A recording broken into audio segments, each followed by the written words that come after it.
Mungkin 2 hari lah baru khatam. Saking banyaknya komen. Tapi mencoba lagi belajar, bukan udah jago enggak, sama sekali enggak. Mencoba lagi belajar, bisa enggak setelah udah panas banget, gregetan banget beberapa, udah bisa banget tuh dibalesin, di replay. Jangan deh. Ada yang udah di replay panjang, dihapus lagi enggak jadi. Kenapa? Karena masih belajar yakin diam itu keajaiban. Dan selama ini saya ngebuktiin diam itu emang keajaiban. Kenapa? Karena Allah pernah mengisahkan kisah Zakaria dan kisah-kisah yang lain, bagaimana mereka dapetin keajaiban dengan cara diam. Ini yang kita coba pengen rubah sedikit persepsi kita. Nggak selalu bela diri dengan ngomong, kadang kita bela diri itu dengan diam. Nggak selalu kita dapetin keajaiban itu dengan hanya mengandalkan manusia, tapi justru kita dapetin keajaiban saat kita mengandalkan Allah Subhanahu Wa Taala. Itu tuh dahsyat. Yang kedua, sekarang setelah Nabi Zakaria dapat keajaiban anak yang soleh banget, sampai Allah kisahkan di ayat 13 gimana solehnya dia, 14, 15 dan seterusnya. Sekarang kita baca kisah kedua, yaitu kisah Sayyidah Maryam, yaitu ada di ayat 26. Petikannya ada di, cuplikannya ada di ayat 26. Kalau kisah Maryam mah dimulai dari ayat 16 ya. Tapi yang masalah diam itu ada di ayat 26, 27, 28 dan 29. Bismillahirrahmanirrahim. Silakan.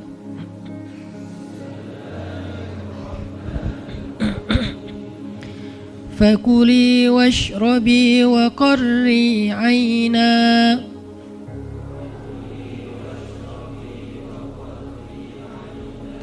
فإما ترين من البشر أحدا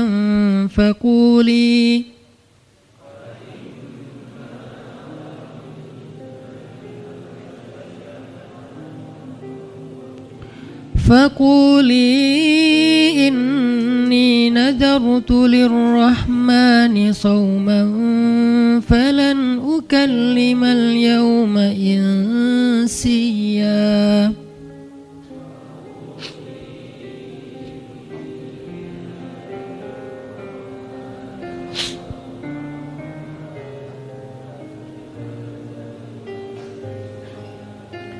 فأتت به قومها تحمله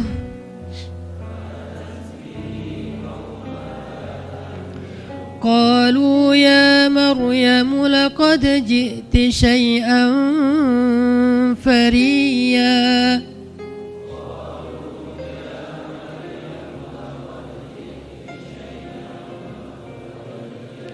يا أخت هارون ما كان أبوك امرأ سوء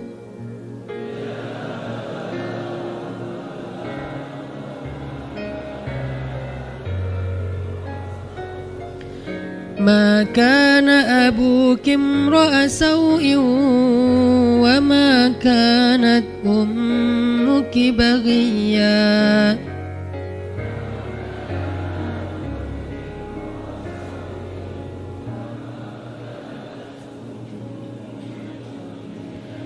فأشارت إليه قالوا كيف نكلم من كان في المهد صبيا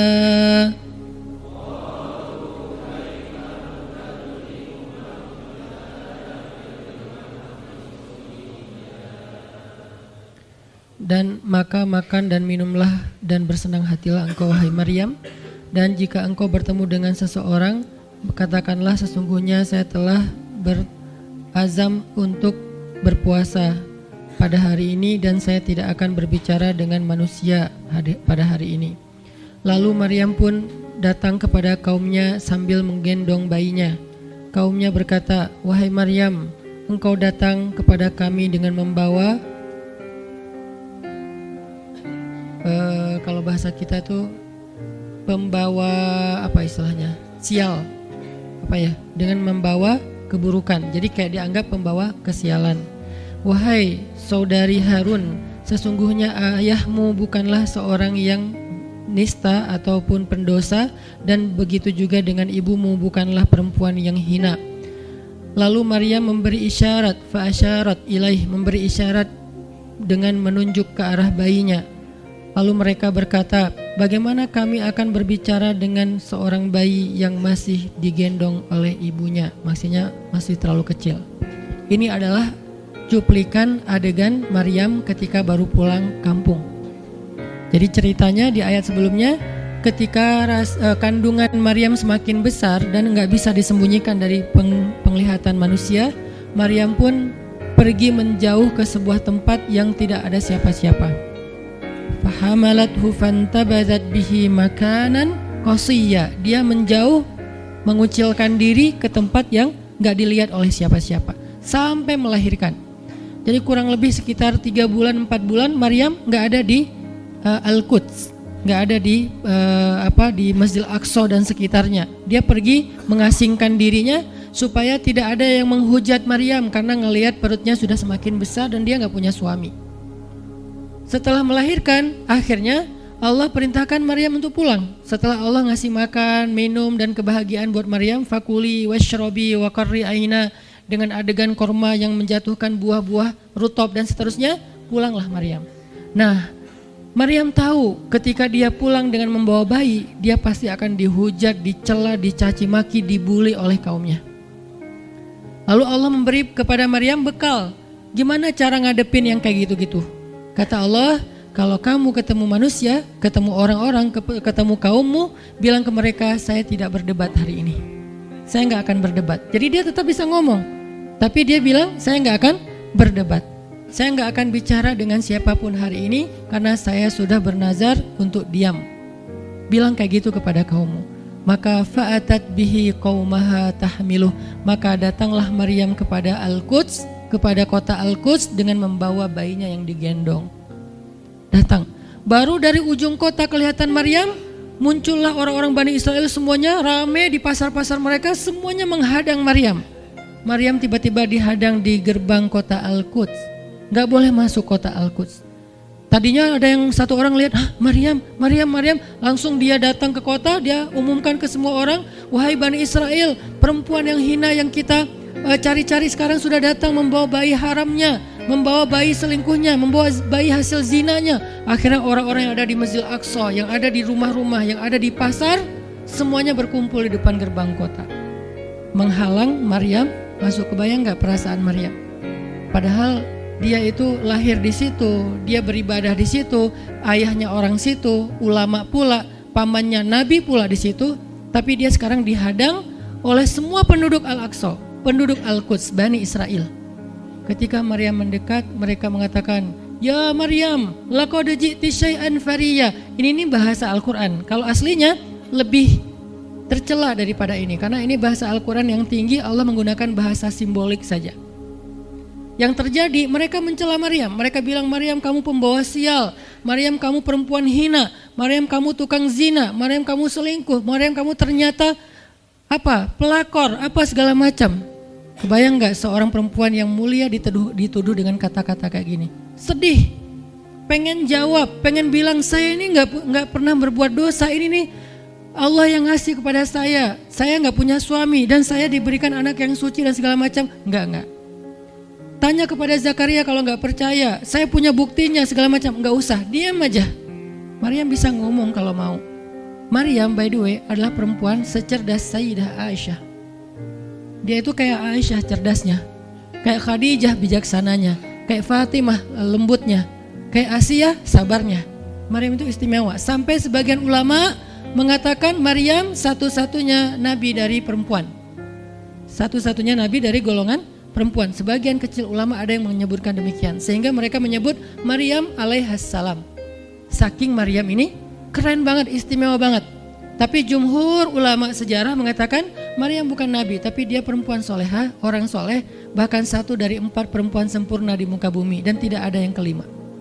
Cuman ada 4. Kamula minar rijali katsir, kata Nabi. Laki-laki yang sempurna itu banyak, yaitu para rasul dan para nabi. Walam yakmul minan nisa illa arba'ah. Tidak ada perempuan yang sempurna kecuali 4. Asiyah istri Fir'aun, kemudian Maryam anaknya Imran, kemudian Khadijah istri Rasulullah, dan Fatimah bintu Rasulullah. Artinya Maryam ini istimewa banget. Dia kalau mau argumen, dalilnya lebih banyak daripada para rabi-rabi Yahudi yang ada di situ. Karena ketika Maryam dulu berkhidmat di Masjid Aqsa, Maryam itu nggak belajar seperti yang lain-lain. Karena kan dulu orang Bani Israel itu paling anti sama cewek ya. Buat mereka perempuan itu kasta kedua. Seolah-olah perempuan itu nggak punya hak yang sama dengan laki-laki. Laki-laki punya hak belajar di Masjid Aqsa, perempuan nggak boleh. Ini kesenjangan gender di masa Bani Israel dulu. Jadi kalau ada yang mau nuduh Islam sebagai tidak memperhatikan masalah gender, dia harusnya baca sejarah. Justru Islam, Al-Quran, Taurat, Injil mengangkat perempuan untuk setara dengan laki-laki. Awalnya perempuan itu hina di masyarakat Bani Israel, dianggap pembawa sial. Sampai masyarakat jahiliyah sebelum Islam datang, apa yang terjadi dengan bayi perempuan? Dibenamkan dalam pasir hidup-hidup, dibunuh, dilempar dari bukit supaya mati langsung seketika. Kenapa? Termasuk Umar pernah membunuh bayi perempuan. Umar radhiyallahu an. Kenapa dia sedih banget? Karena dia ingat masa lalu ketika dia pernah membunuh bayi perempuan. Kenapa mereka membunuh bayi perempuan? Karena dianggap perempuan ini membawa sial. Tapi datang Islam mengubah tradisi itu, mengubah persepsi publik. Yang tadinya perempuan dianggap hina, dalam Islam dikatakan surga ada di bawah telapak kaki ibu. Muncul harga diri perempuan naik. Apalagi sebaik-baik kalian yang paling baik untuk istrinya, dan aku yang paling baik untuk istriku di antara kalian. Muncul lagi hadis, kalau seandainya laki-laki mau bersabar terhadap istrinya, maka harusnya dia bersabar 70 kali sehari kalau dia disakiti oleh istrinya. Yang ke-71 baru dia boleh marah. 70 belum boleh marah. Jadi perempuan, ibu-ibu, istri kalau mau bikin suaminya sebel sampai 69 atau 70 boleh lah. Tapi yang ke-71, nah ini udah layak dimarahin. Tapi kan gak pernah ada sampai 70 kan. Paling juga 10%-nya lah, 7 kali sehari. Dan itu istiqomah setiap hari. Hari ini kok kamu gini lagi sih, kemarin udah beda hari. Jadi beda hitungannya, 0 lagi mulai dari awal. Tapi nanti ada hadis penyeimbang. Nabi itu kan bijaksana banget. Yang diajarin bukan cewek doang, cowok juga diajarin. Ketika hadisnya supaya memuliakan perempuan ada, nanti ada lagi hadis laki-laki. Seandainya seorang perempuan menjilat luka dan darah dan nanah di tubuh suaminya, itu belum bisa membayar satu saja kebaikan suami kepada dia. Jadi menjilat lukanya aja belum bisa bayar kebaikan, terus ngapain marah-marah coba. Sehingga dua-duanya ada nasihat untuk suami. Kalau istrinya lagi ngambek, namanya juga lagi sedih, ya udah kamu sabar aja 70 kali. Untuk istri, jangan ngambek, karena kalau kalian berbuat baik aja belum bisa bayar kebaikan mereka. Terus gimana dong Ustadz? Ya udah, sekarang solusinya adalah sama-sama mengambil sisi baiknya. Kayak gitu nasihat Nabi. Makanya saya agak kurang setuju kalau khutbah Jumat itu memakai hadis menjilat darah dan nanah. Karena yang dengar suami. Wah bener nih khutbah Jumat, saya senang banget khutbah Jumat hari ini. Pulang-pulang, mah tadi khutbah Jumat keren banget. Nih mah, kebenaran aku catat. Nih mah, gak bisa. Kalau khutbah Jumat, pakailah hadis sabar 70 kali. Menasihati suami. Kalau majelis taklimnya ibu-ibu, masalah tadi, seandainya saya boleh menyuruh manusia sujud kepada manusia, saya suruh sujud istri kepada suami. Masing-masing ada hadisnya, jangan disilang. Ini gak bijak dalam ceramah, karena harusnya memberi nasihat yang bisa memperbaiki, bukan menambah tuntutan baru. Wah benar nih, kalau suami saya dengar, harusnya suami saya datang. Ustadz boleh nggak acara selamatan di rumah saya nanti temanya ini gitu. Kalau perlu ngundang ustadz yang dia kenal, request dulu untuk ngemojokin pasangan, ini nggak bijak. Balik lagi ke cerita tadi, Maryam tuh pinter banget, cerdas banget. Dari kecil dia udah hafal Taurat. Ibarat anak sekarang hafal Quran. Dan lebih sulit ngafal Taurat daripada Quran. Kenapa? Karena bahasa Al-Quran itu sastra banget. Jadi ngafalnya itu kayak ngafal syair. Itu aja udah susah kan? Kebayang gak ngafal Taurat? Lebih sulit lagi tuh. Dan Maryam dari usia di bawah 5 tahun udah khatam Taurat. Udah tahu tafsir Taurat usia 7 tahun. Bahkan saking keren dan pinternya Maryam, kadang-kadang ketika Maryam ngobrolin tentang Taurat sama Zakaria, itu Zakaria sampai geleng-geleng kepala. Maryam, gitu maksudnya? Sampai nanya ke Maryam, gitu om maksudnya. Maryam ngomongnya ke Zakaria udah kayak ngajar gitu, saking pinternya Maryam. Jadi hadis-hadis Zakaria Maryam hafal. Kan para anbiya itu punya hadis kan? Hadis Zakaria dihafal oleh Maryam. Tauratnya Musa dihafal oleh Maryam. Kebijaksanaan para nabi dihafal oleh Maryam. Dia dari usia 10 tahun itu udah jadi ulama besar Maryam. Artinya kalau misalnya orang mau berargumen dengan Maryam, dia punya banyak bahan, dia punya banyak narasi. Dia lagian Maryam itu pintar ngomong. Tapi Maryam diam. Jadi kalau kita ngerasa pintar ngomong, pintar komen, pintar apa, tetap aja kita punya alasan harusnya kita diam, karena Maryam yang lebih daripada kita ternyata juga diam. Akhirnya Maryam diam. Dikatakan ya ukhta Harun, diingatkan lagi dengan kemuliaan keluarga Imran. Ya ukhta Harun, ma akana abuki imra'asau wa ma kanat ummuki baghiyya. Ayah kamu itu Imran loh Maryam, kamu enggak malu punya bayi di luar pernikahan sementara keluarga kalian itu keluarga baik-baik. Apa kamu tega menyakiti ayahmu, mencoreng nama besar dan nama baik keluarga besarmu? Dan seterusnya. Maryam makin luar biasa, panas banget, sedih banget.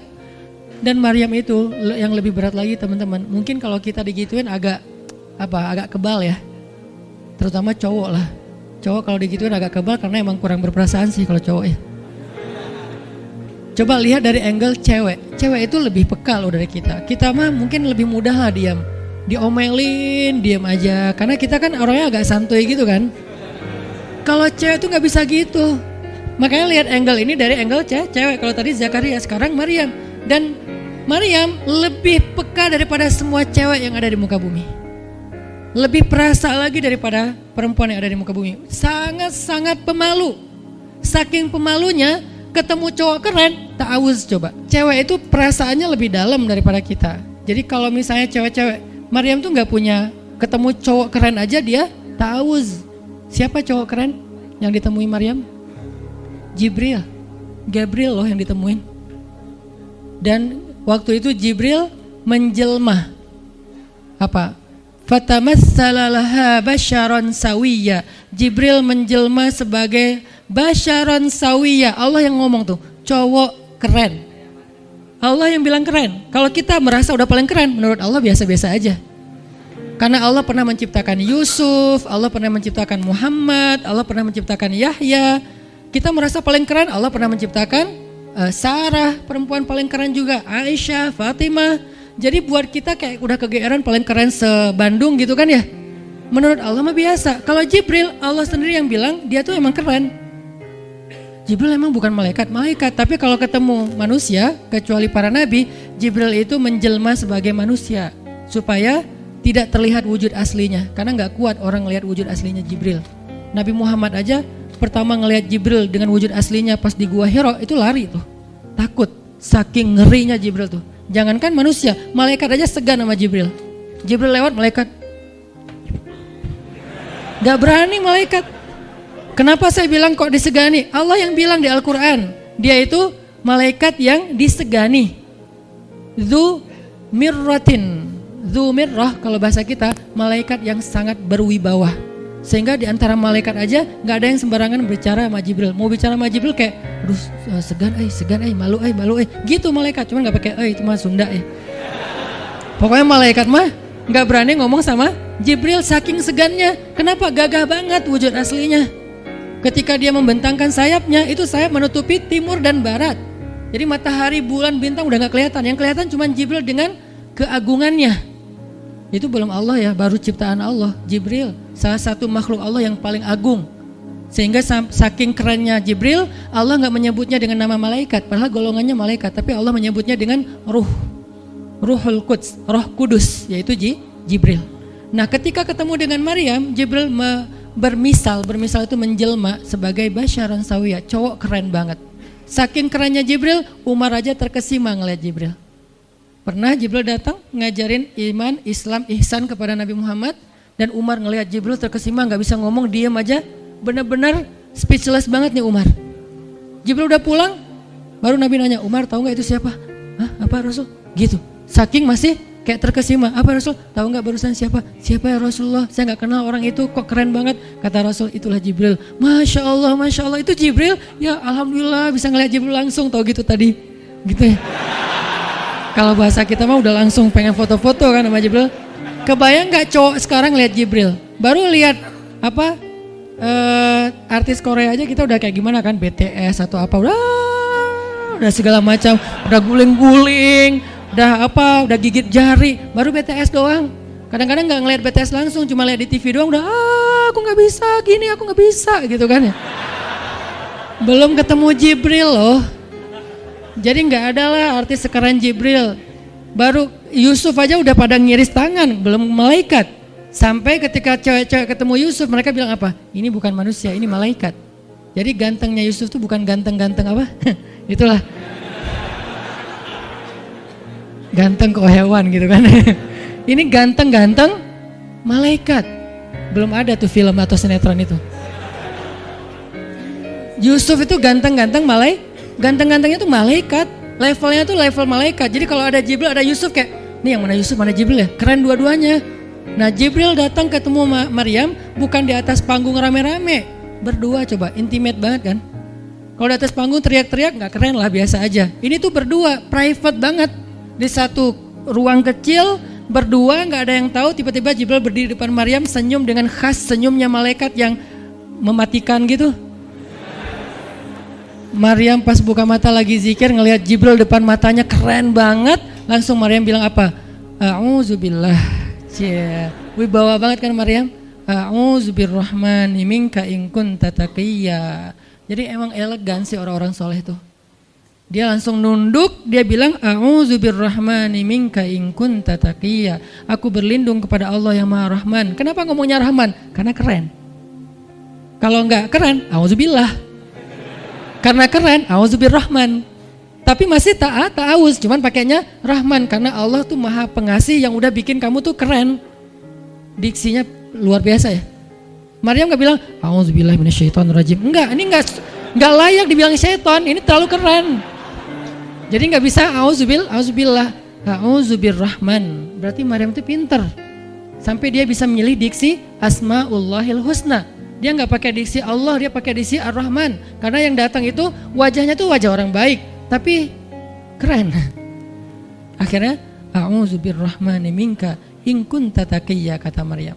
Jibril juga elegan, faham maksud Maryam. Maksudnya kamu siapa? Itu pertanyaannya. Maryam nggak nanya, kamu siapa ya? Enggak gitu. Kan gaya culun-culun kayak caper gitu kan. Kamu siapa ya?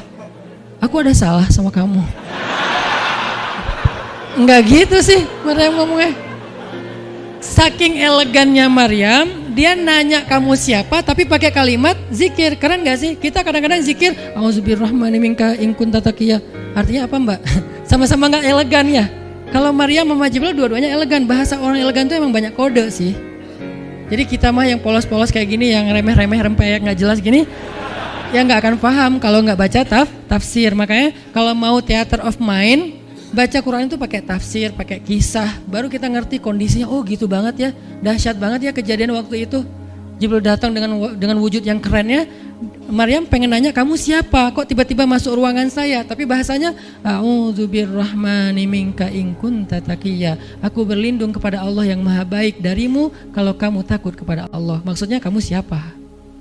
Takut gak kamu sama Allah? Baru Jibril mengatakan, saya adalah utusan Allah, berarti malaikat, untuk memberi kabar kepadamu kalau kamu akan punya anak. Baru Maryam melihat, gimana saya punya anak? Ya udah ada obrolan nih. Dan mereka udah biasa aja, oh Jibril, saya kira siapa? Udahlah, gak mungkin.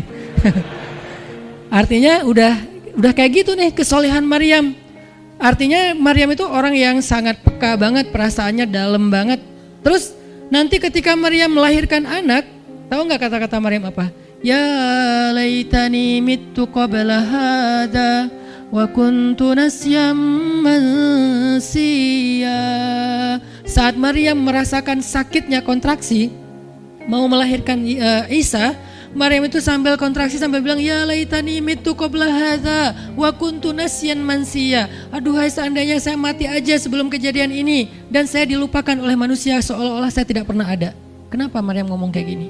Maryam ngebayangin betapa malunya dia nanti kalau harus membawa bayinya ketemu Bani Israel yang pada bawel. Bani Israel itu terkenal kaum yang paling bawel. Bawelnya banget. Kalau kita baca Al-Baqarah itu isinya kebawelan Bani Israel. Kata Nabi Musa, sembelihlah Al-Baqarah. Al-Baqarah itu kan banyak, yang warna apa? Cari yang warnanya bersih. Yang bersih kan juga ada belang-belangnya nggak dikit. Terus yang beratnya berapa kilo, yang dari mana, dari Bali atau NTB atau dari mana, bawel banget. Udahlah cari aja seekor sapi, sembeli beres. Tapi nanya lagi, bertele-tele. Itulah Bani Israel. Dan Maryam tahu banget karakter kaumnya. Jangankan dengan fitnah kayak gini nih, ketemu Nabi yang udah menyampaikan hal yang benar aja, itu di debatnya tuh habis-habisan. Apalagi dengan kondisi Maryam. Makanya Maryam takut banget, dia nggak kuat menanggung malu. Kalau kita mungkin masih kuat lah nanggung malu, kadang-kadang malah malu-maluin gitu kan. Kalau Maryam nggak kuat nanggung malu, berarti orang yang seperti ini harusnya kan berat banget untuk diam kan, nggak akan kuat diam, harusnya dia ngomong gitu, dia belain diri. Tapi Maryam itu sisi lainnya adalah perempuan yang mukminah, siddiqah, sangat yakin sama Allah. Allah suruh diam, ya udah diam. Gimana pun dihujat, diam. Kata Allah diam. Ya Allah mereka bilang saya itu berzina, diam. Ya Allah bilang ini anak haram, ini anak saya nih, anak yang mulia. Anak yang satu-satunya ketika lahir nggak disentuh setan di antara manusia loh. Satu-satunya manusia ketika lahir nggak disentuh setan. Nabi Muhammad setannya malah diislamkan. Beda, kerannya itu beda. Kalau Isa nggak disentuh setan, kalau Nabi Muhammad setannya malah masuk Islam. Masing-masing punya keistimewaan lah. Tapi satu-satunya manusia yang lahir nggak disentuh setan, cuman Isa. Kita semuanya pernah disentuh. Lahir langsung. Apa sih lo datang-datang ke dunia nggak nambah-nambahin kerjaan gua gitu kan. Kita nih orang biasa, jadi pas lahir tuh udah ada langsung setan bisik-bisik, yuwas wisufi sudurinas, makanya disuruh azan kan. Karena kenapa? Biar nggak dibisikin sama setan. Dan kalau bisa suara azan kita harus lebih lembut daripada suara setan, karena setan juga kayak nge-tricky gitu. Saya ibu kamu. Anak bayi dinina bobokan sama setan, hiduplah iblis gitu-gitu kan. Jadi kayak didoktrin sama setan, iblis itu keren, iblis itu soleh, iblis itu baik, tapi pakai bahasa nasyid. Lagunya tuh kayak akustik gitu, lembut banget gitu kan. Makanya suara muazin kalau azanin anaknya yang lembut, jangan azan Allahu Akbar, asyhadu alla ilaha illallah. Dia malas ke masjid nanti kalau udah dewasa. Kenapa? Gue malas banget dengan suara ini nih. Salahnya siapa coba? Salah ayahnya. Belajar azan di Al-Latif sama Muzammil sama Teras Tafiz. Biar azannya tuh kayak Allahu Akbar. Bayinya senyum-senyum. Ntar gue bisa lebih dari itu. Canda. Intinya adalah Maryam itu pemalu banget. Jadi dia bisa banget untuk ngebales. Tapi dia diam. Sampai akhirnya fa'asyarat ilaih. Dia memberi isyarat. Arti memberi isyarat, dia nunjuk ke arah Isa alaihissalam yang masih digendong, kalau kalian mau ngomong aja sama bayinya. Allah yang nyuruh kayak gitu. Makin kayak marah dan makin menjadi-jadi orang Bani Israel ketika Maryam memberi isyarat nunjuk ke arah Isa. Mereka bilang, "Ya Maryam, kamu udah gila apa? Sekarang kamu nyuruh kami bicara dengan bayi yang masih dalam gendongan ibunya?" Benar, Maryam tuh ternyata udah stres gila. Dia gara-gara ditinggal sama selingkuhannya, sekarang dia jadi orang gila. Wah, luar biasa tuduhan kepada Maryam. Maryam diam aja, sedih, nahan air mata. Tapi bukan emotikon yang menggenang air mata di sini ya. Nahan aja air mata sampai kemudian Allah datangkan keajaiban, jadikan bayinya bicara. Qala, Isa bicara. Panjang lagi omongannya Isa. Ibuku ini baik, ibuku begini-begini, saya itu hamba Allah, saya itu anak yang suci, saya itu begini-begini, sampai beres. Baru mereka pada pulang karena mereka merasa terbantahkan semua tuduhan palsu mereka kepada Maryam.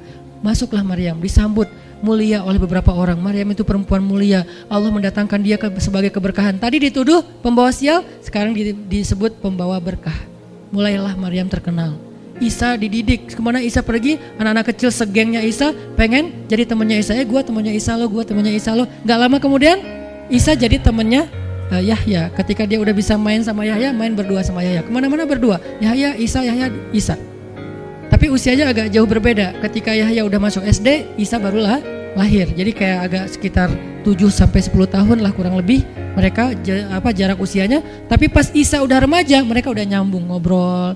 Nah, kelebihan masing-masing, kalau Yahya ini penghafal kitab Taurat, datang Isa, Yahya menghafal kitab Injil.